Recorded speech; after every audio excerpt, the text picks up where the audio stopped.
The best way of measuring the impact of this Buddhist school revolution, of the early formation of the Mendicant society around 500 of the Common Era, we jump a couple of centuries, and to understand the changes that this revolution wrought in Indic society, we go to the Emperor Ashoka, who became emperor around 262 before the Common Era.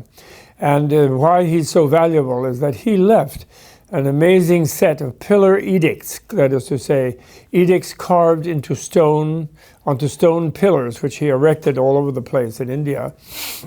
And his pillars usually were, at the top, had this set of 4 lions facing in 4 directions, with a wheel standing on top of them, which meant the royal wheel, or wheel of royal authority of the king's chariot, but also came to mean in Buddhism the wheel of teaching and the wheel of reason and the wheel of wisdom.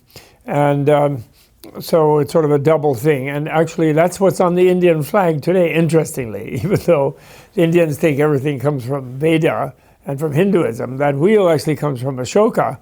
And Ashoka was the emperor who really made Buddhism sort of cover the whole subcontinent, because first he was a very vicious guy who had an empire, who made an empire by violence, and then he regretted it, and as we'll see. So anyway, therefore, looking at his edicts, we really get the record of the social changes and the institutional changes that were wrought in the Indian societies, the multiple societies, from the time of Buddha.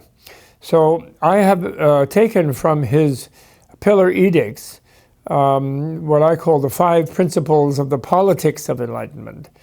And we have to remember also that his empire, the Mauryan Empire as it was called, which was his family name, his grandfather had been the one general who had led the resistance to Alexander the Great and defeated Alexander the Great, actually, and kicked him out of mainstream India. And then the son expanded that, and then that grandfather had rebelled against the emperor of that time and made himself emperor. And then his grandson, very colorful story, he conquered everybody, used that same military power to unify all the different Indian kingdoms, the mainstream ones, and make a huge empire.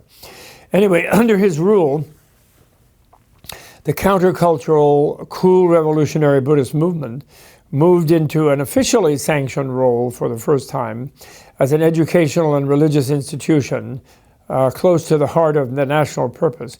The religious level of it had to do with those lay people who couldn't process and didn't have the free time or the support of the community to focus completely on the education like the Mendicants did.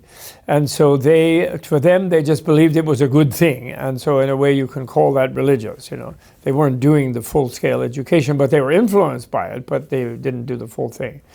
Now, to first meet Ashoka, we look at the very, very famous Rak Edict 13, which allows us to meet him personally and actually even touch his mind over all these millennia. And quote, it says, the Kalinga, in English translation of course, the Kalinga country was conquered by King Ashoka in the 8th year of his reign. Kalinga was sort of like Orissa and Andhra Pradesh, that sort of side, and going over toward Bengal.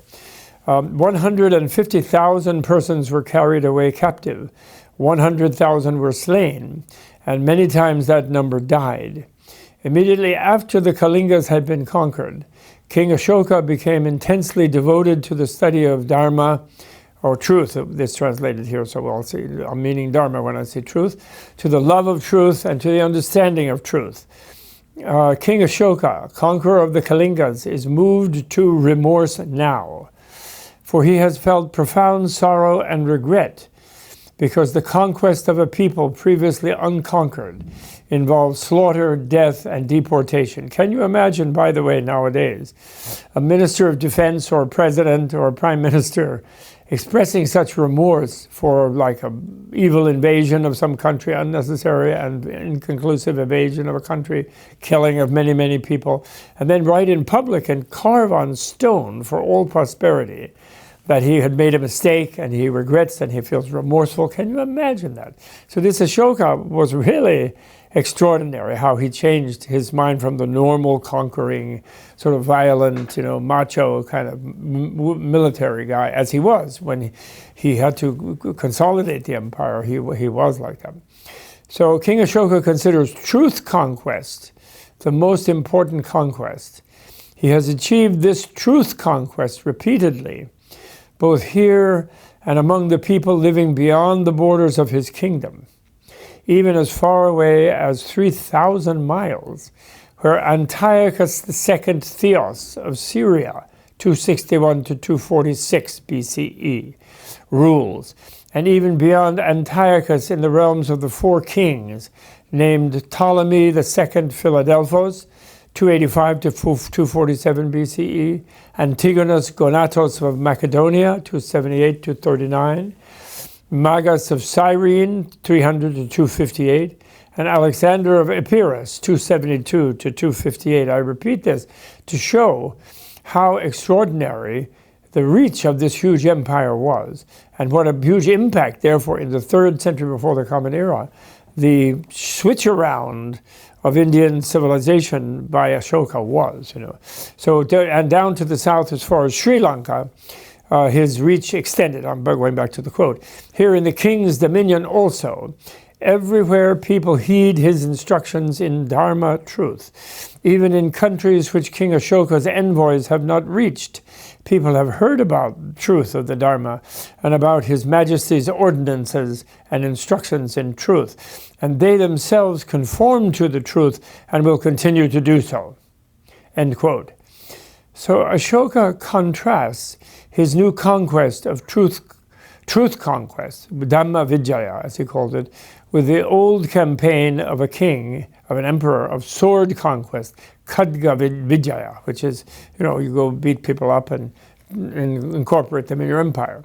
By truth conquest, he is referring specifically to the program launched by Shakyamuni Buddha, truth, dharma, meaning, or Dhamma in Pali, meaning the Buddha's teaching, the reality of freedom that is taught at its core, and the path to that freedom. The Buddha's cool revolution operated through the creation of an alternative social realm, an education up to that time, an educational community within the ordinary society, where the individual's purpose in life could be focused intently on the attainment and communication of enlightenment. Ashoka became the agent of heating up the cool revolution. He imposed its truth by royal action. He built many monuments, expanded educational institutions, moderated the workings of the justice system, expanded the welfare functions of the state, and made the Enlightenment ideal prominent in all aspects of the people's lives. This had an enormous impact on the physical and cultural infrastructures of Indian civilization. Now, the Buddha had launched the truth conquest of the entire planet in the most unintrusive and unthreatening way, through the spread of teachings anchored in monastic abodes by people who seemed to be retreating from the society.